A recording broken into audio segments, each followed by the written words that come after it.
Hello, everyone, and God bless. My name is Zachary Strong. I am a biblical scholar, an author, and a Noahide, which means I'm a non Jew who follows the parts of the law of Moses that apply to me. Now, what I'm going to do today is I'm going to share with you a meditative practice that I find extremely beneficial, and it's based on some of the teachings that I've acquired through my journey through the Torah, and I think you'll find it helpful as well. Okay? The point of the meditative practice is to acquire kind of a consciousness and an awareness of God and an awareness of divinity. Okay? Both within the world and within yourself. And so what I'm going to do is I'm going to share with you two biblical teachings that I've acquired, and then I'm going to share with you the meditative practice. Okay? So the first biblical teaching is Ein Od Milvado. Okay, and this comes from Deuteronomy, and Ein Od Milvado means there is nothing else besides God. Okay, there's nothing else besides God. Now, the common understanding of this verse, if you read it at a surface level, is that God is the only true God and there are no other gods. Okay? But the true meaning of it is that we should take it literally. There is nothing else but God. Okay? And you might be wondering, like, what does this mean, right? It means that these sunglasses are technically made of God's stuff. Okay? My iPhone is technically made of God's stuff. Okay? We as human beings are technically made of God's stuff. And we have a spark of, free will and intellect and all of those things. Okay? Everything is God. The trees are God. The clouds are God. Everything is God. And God, because he's omnipotent, right, is running and managing the world meticulously. Okay? Nothing happens in the world without God overseeing it or approving it in one way or another. Okay? And so that's the meaning of Ein Od Milvado. There is nothing else but God. Okay? Now, the second teaching I'm going to share is Selem Elohim, or image of God. Okay? And this comes from the first chapter of Genesis, where it says that God created man in his image. And so what this means is that as human beings, we have divine qualities built into us. Okay? The qualities that we attribute to God, those are built into our souls. They're built into our psyche. Okay? We're hardwired a certain way. Okay? We're made in the image of God. And a lot of spiritual practice, not just in Judaism, but in other practices as well, a lot of spiritual practice has to do with discovering and accessing that divinity within us. Okay? And, within Judaism, we have the Torah, we have the writings of the sages, we have a whole bunch of different works that allow us to understand what those qualities are, how to access those qualities, and so on. Okay? And maybe I'll make some videos on that.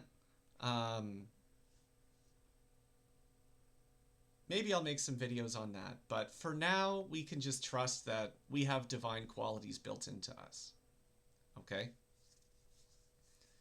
And so here's the meditative practice. Okay? You can do this at any time. Okay? When you wake up, when you're walking down the street, whatever. But basically, it's a remembrance of Ein Od Milvado and Selem Elohim. Okay, it's a remembrance that everything is God. There's nothing else besides God. And we are sparks of God. Okay? And so, for example, if you're walking down the street and you see a tree, right, it's like, wow, look at this tree, right? Like God made this tree. It's made of God's stuff. He's overseeing and managing every leaf on the tree. Okay? And then also part of this meditative practice is to remember that, wow, like I'm a spark of God. Okay? And underneath all of the trauma and the shame and the pain and the doubt and the worry and the fear and all of it, there's a divine spark at the core of my being. Okay? And